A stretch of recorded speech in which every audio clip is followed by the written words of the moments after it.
The mockery. Denmark will shoot first and ask questions later. The Home Ministry needs to take an action. Tariffs and economic sanctions. Welcome to the evening show by Explicit. After international unrest, President Trump has decided to dig into the individuals who are not working as he would like. Federal Reserve Chair Jerome Powell is in the target first. The federal prosecutors have launched a criminal investigation probe against Mr. Powell for the $2.5 billion renovation of the Federal Reserve headquarters in the Washington, D.C. This move particularly came after Mr. Powell decided not to slash the interest rates of central banks. He stated, and I quote, "This is about whether the Fed will be able to continue to set interest rates based on evidence and economic conditions, or whether instead monetary policy will be directed by political pressure or intimidation." Unquote. Quickly shifting focus to the tariffs, the US Supreme Court hasn't passed any judgment on President Trump's tariffs on several countries, which it was supposed to give on Friday.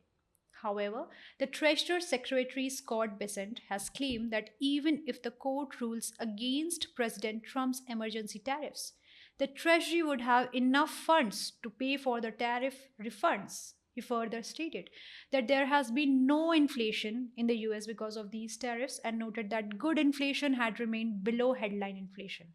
Hence, the emergency tariffs are not going to be removed that easily, and the court can rule in Trump's favor.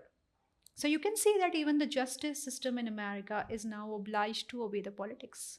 Not only in national affairs, but it also seems President Trump is really stirring up a breeze among nations. First, the illegal arrest of Venezuelan President Maduro, and now Mexico is among the list of its targets. President Trump has issued a statement stating that US forces will now hit the land in the Mexico to target the drug cartel following several strikes against the narco boats. According to the US officials, more than 100 people have already died in these strikes in September. But wait, I have seen the similar thing somewhere. It seems that in the series Jack Ryan, they have already revealed their agendas, and perhaps President Trump is not independent in making the decisions and instead relies on the military rules. So, in a nutshell, is America now running through military rule instead of democracy? Though the Mexican president has opposed this move of unauthorized foreign operations on its land, there is a continuous presence of the American military in the region. The naval campaign has now targeted vessels smuggling fentanyl in the international waters, and President Trump has called it an enforced blockage of drug trafficking. But this time, my question is President Trump finally asking for Congress strikes to do anything like that? Or are his actions still heavily reliant on fulfilling his own ego? Somewhere I read that an uncontrolled mind is the human's biggest enemy, and it applies in the case of President Trump. Issuing a warning to Cuba to cooperate with the US or face a similar fate as the Venezuelan leader, President Trump endorsed a joke that Marco Rubio can be fit for Cuba's presidency. He clearly threatens to make a deal or face the consequences. Since Venezuela was Cuba's biggest oil supplier, but now that amid the US oil blockade, shipping data confirms that there are no cargoes left for the Venezuelan ports headed to Cuba after the capture of Maduro.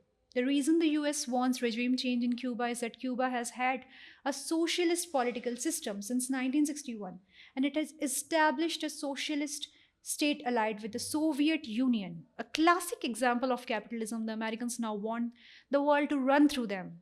Marco Rubio is a fit choice since President Trump wants the other leaders or presidents to look up to him since the world now treats him as a bully.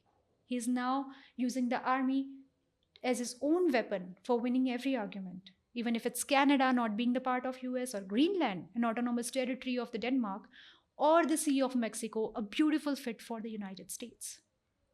Since the weaponization of the army is not a term that can be used for press briefs, he conditions again and again that China and Russia and other countries are the threat. To be honest, Europe is more concerned about United States at the moment. How would you address that?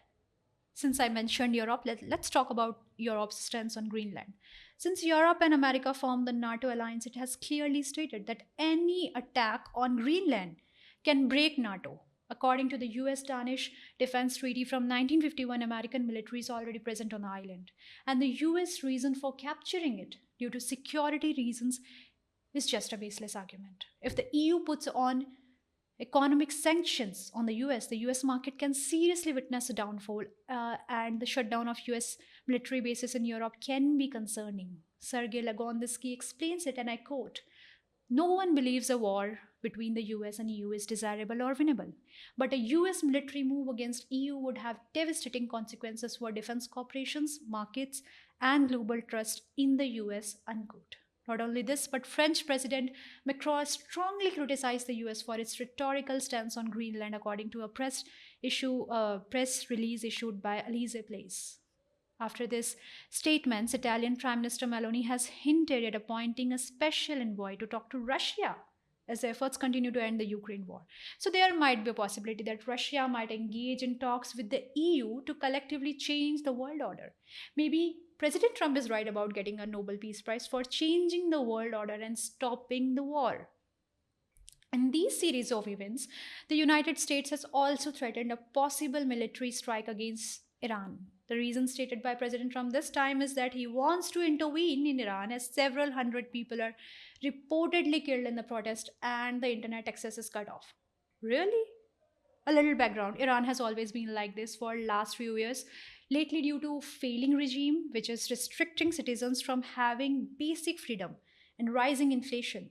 To the US, the message from Iran is that it will destroy US bases in the Middle East. But tell me here, weren't you saying the same thing when the US struck your nuclear sites in 2025? And do you really think that telling your operational tactic before is a wise idea? Speaking of the Iran protests, the country is witnessing one of the deadliest protests, with at least 544 killed over the past 15 years, according to the human rights activist news agency. Ending my segment here with the last good news of the day, Prime Minister Modi has welcomed the German Chancellor Merz in Ahmedabad.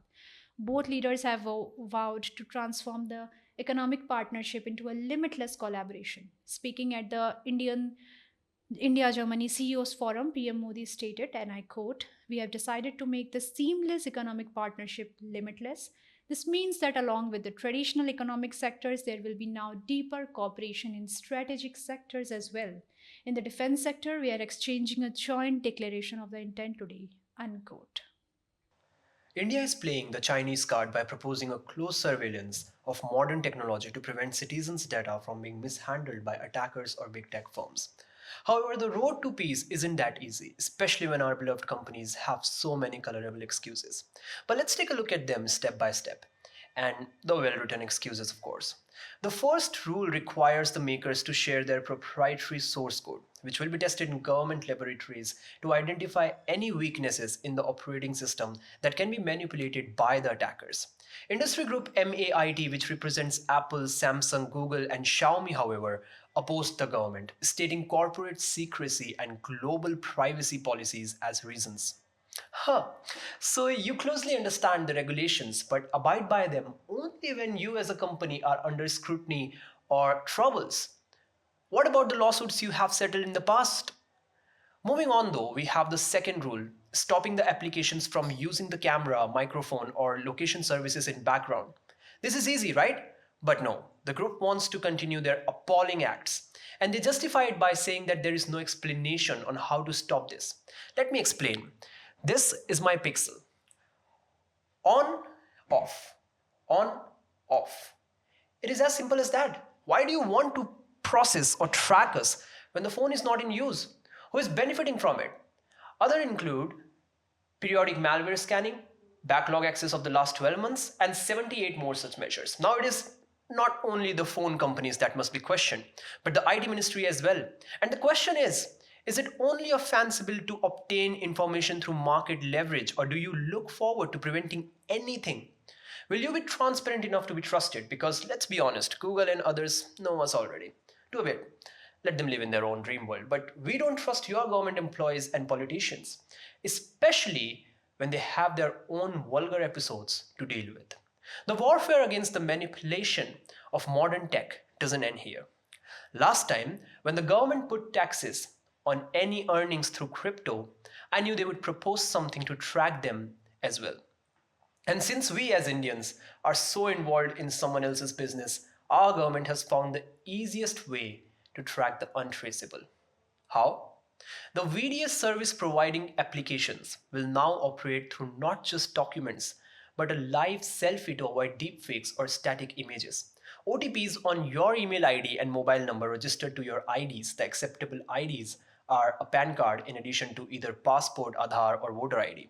A nominal fee of rupee 1 for every transaction to trace your bank account. And of course, you'll need to share your exact location, timestamp, and IP address. That's too much to be honest, and a landmark decision to prevent money laundering and terror financing. If a crypto user is already paying taxes, what harm would it bring through traceability? Of course, if they are not a jihadist.